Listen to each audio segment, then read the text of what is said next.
৩ মাস ধরে প্রায় ১.৫ গুণ হারে ডেঙ্গু রোগীর সংখ্যা বাড়ছে হাসপাতালে। অগাস্টে যত রোগীর মৃত্যু হয়েছে, অক্টোবরে মারা গেছেন তার দ্বিগুণ। এদিকে নভেম্বরের ৬ দিনে প্রাণহানি হয়েছে ২৯ জনের। সব হিসাব ধরলে চলতি মাসে সবচেয়ে ভয়াবহ পরিস্থিতির ইঙ্গিত দিচ্ছে ডেঙ্গু।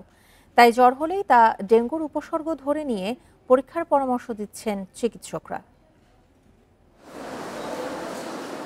ডেঙ্গু আক্রান্ত হয়ে গত আগস্টে সারা দেশের হাসপাতালে ভর্তি হয় ১০,৪৯৬ জন।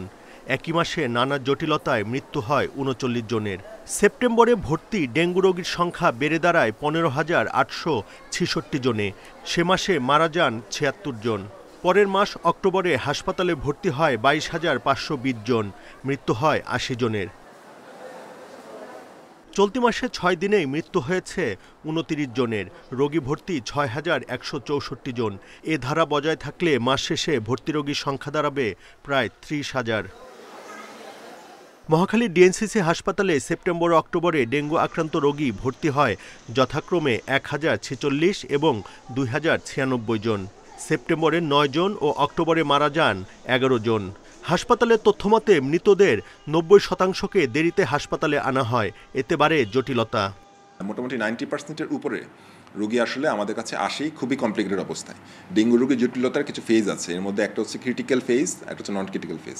যদি ক্রিটিক্যাল এবং ডিকম্পেনসেটেড স্টেজে চলে যায়, তখন আসলে চিকিৎসা দিয়ে রোগীকে সুস্থ করার জন্য খুবই কষ্টদায়ক আমাদের জন্য। সারা দেশে জ্বর, সর্দি, কাশির প্রকোপ বেড়েছে। তাই তীব্র জ্বরকেও অনেকে সাধারণ সর্দি কাশির উপসর্গ হিসাবে বিবেচনা করেন। পাশাপাশি সরকারি পর্যায়ে সুযোগ কম থাকায় ডেঙ্গু পরীক্ষার প্রতি অনীহা আরও বাড়ছে। সব জ্বরই ডেঙ্গু বিবেচনা করে পদক্ষেপ নেয়ার তাগিদ দিচ্ছেন বিশেষজ্ঞরা।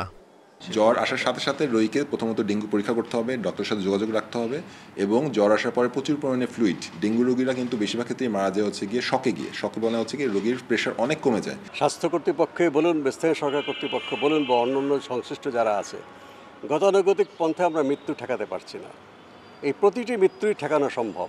আমি মুখে বলি বা নাই বলি, স্বীকার করতে হবে ডেঙ্গু হচ্ছে একটা জরুরি জনস্বাস্থ্য পরিস্থিতি।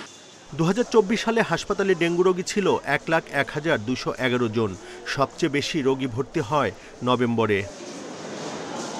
Buddhadeb Kundu, independent news, Dhaka.